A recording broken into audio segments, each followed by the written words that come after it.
Hello guys, nasa bus stop na naman kami. Hanap kami ng baboy, meron daw sa West Zone. Parang supermarket yon. Check lang namin.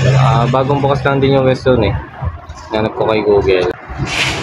M4, sasakyan namin. 410, 410. Saka ko ngayon si Jigs. Then, sama ko. Jason and Junli. Busy nasa phone. Busy sila nasa phone. Sakay na kami ng bus sa wakas. Madali siya. Madalas naman nadali dito ang biyahe. Mga 4 to 5 minutes, ganyan.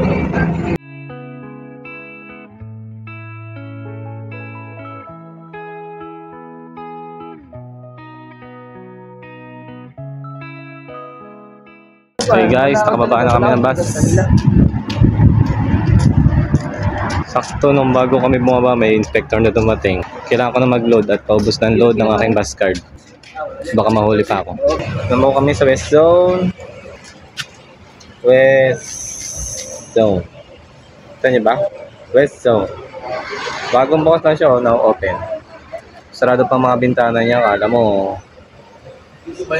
may ginagawang kakaiba sa loob eh. Anyways, pasok na ako kami. Nakita na kami Filipino food. Pasok na sa taas daw pala. Ito. Sabi niya, Filipino food. Anim na. Malamig naman sa kwarto, lalamig yan. Yan po, nakita ko ng groceries. Nakita ko si Marca Pinya, dato buti. Ito. Tignan ko palang diaper dito, baka mura. Napadala kay misis. Tingnan natin kung magkano. Mahal kasi yung diaper sa amin eh. Okay, bili din ako. Pampers. Mahal din pala. Mahal sa dyan diaper. Walang mura. Diaper, newborn. Baka ibang brand Pampers kasi tingnan ko. Huggies. Tingnan natin. Mahal din. Ang mahal din sa dyan. Huwag tayo mag-Huggies tsaka ano natin to. Mahal din. Sadyang mahal ang diapers. Hindi tayo makapagpasa. Padala sana natin eh. Hanapin natin yung frozen pork. Baka may pork na. Baba. Patay tayo dyan. Yung pwede magingay sa bahay. Sa labas. Ganda ng ano nyo. Yung mga buo ano. Sa labas. O dahil kulong. Sound check. Po. China echo na lang kulang ah. Echo nga. Kulang na ng echo. Sound check. Yun. Po. China. Patay na yun dyan. Hindi naman pwede magingay sa ano, accommodation. Hindi, sa labas. Pwede sa labas. No. Baka mabato tayo ng ihi doon. Pag maligo na dagat to. Ayun, pwede yung ano. Outing. Cornet. Ayos din, karaoke box. Pwede na. Yung ginagawa ko doon sa mga ganyan. Lalagyan ko ulit. Parallel ko ng anong tingnan ko kung anong uri ng battery. Tapos lagyan ko ng marami. 10. Hindi na. Isang buwan. Hindi malubat. Pero mabigat na. Okay lang. At least pang malakasan ba? Pang outing ba? Ano? Pang beach. Bilhan mo na? Parang ano nga akong bilhin. Wala akong pera eh. Nakasahod lang natin pre, napadala mo na agad. Dumaan lang sa ano. Dumaan na sa kamay. Tagal ko nang hinanap sa mga ganito yung pantutuloy nila. Hanggang ngayon wala pa rin ako makita ang pantutuloy sa supermarket. Kung sa Pilipinas sa palengke lang bibili. Hindi ko alam kung meron dito akong makikita. Para pa naman magkulikot ng tenga minsan. Sana ba pagtagal may makita na ako. Iwan ko kasi yung sa Pilipinas. Binili ko din yun nung nag-board ako eh. Bis na kami mamili, siguro uwi na lang kami ngayon. Uwi na daw kami, hindi na daw kami gala. Problema ko naman yung bus card ko, paubos ng charge. Wala akong makita ang charging station. Welcome to my pants. Welcome to my pants. Wala na tayong charge, kailangan ko ng charging station. Sana sa bus stop meron. Minsan meron, minsan wala. Guys, tanghaling tapat na alas 12. Medyo malayo yung sunod na bus stop namin pabalik. And sakit na sa balat yung araw. Hindi na ako nag-jacket, sombrero na lang. Parang 800 meters yung pinuntahan nilakad namin hanggang bus stop. Mawalay muna ako sa mga kasama ko kasi pag negative balance na yung bus card ko, baka maabutan ng inspector. Mapag-fine pa ako. Hindi ko naman sigurado kasi hindi ko pa kabisado yung batas nila.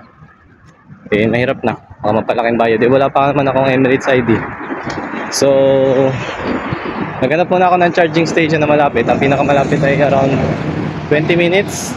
So, lalakad muna tayo ng 20 minutes. Tapos, mula doon na lang tayo maghanap ng sakyan pa uwi.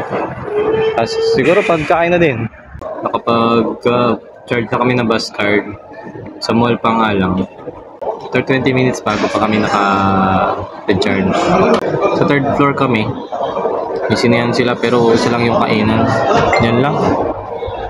Umorder na lang kami ng shawarma. Wala nang mapili. Puro Arabic food siya. Charge ako kasi negative na yung balance ng bus card ko. Baka mahuli ng inspector. Pabayad na ako mga 200 data yun eh. Sabi nila 200 AED. So para sure, di naglakad ako ng 20 minutes para lang makahanap ng bus card. Hindi pa kasi pwede online at wala pa kaming Emirates ID. Kung may ID ka na sana, di online ka na lang mag-recharge. Madali na, hindi mo na kailangan pumunta ng charging station. Warma, ang haba. Shit. Haba, shit. Kung kamay ko, alam mo. Yan na, kain na po tayo. Busog na ka. Ay, gutom na kami. Alam mo na. Guys, actually masarap siya. Fairness. Shawarma sa UAE. Chicken nga pala to, chicken. Jigs, spicy. Spicy beef. Pero kailangan pa rin ng sauce. Kulang pa rin daw ng hot sauce. Hindi pa naman.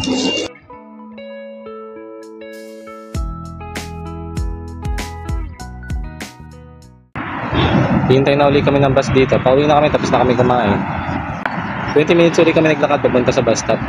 Kasi hindi naman katulad ng Pilipinas. Kaya saan ka lang pwede pumara basta may nadaan. Dito, hintay ka ng bus stop bago ka makauwi. Sa bus stop ka lang paparahan ng bus. Mga 30 minutes pa kami maghihintay kasi yung saktong pagkarating namin, yung saktong alis naman ng bus. Hindi namin naabutan. Hindi ko naman napansin agad na yun pala yung bus namin. Anyways, patay na lang kami. Bilis lang yun, 30 minutes.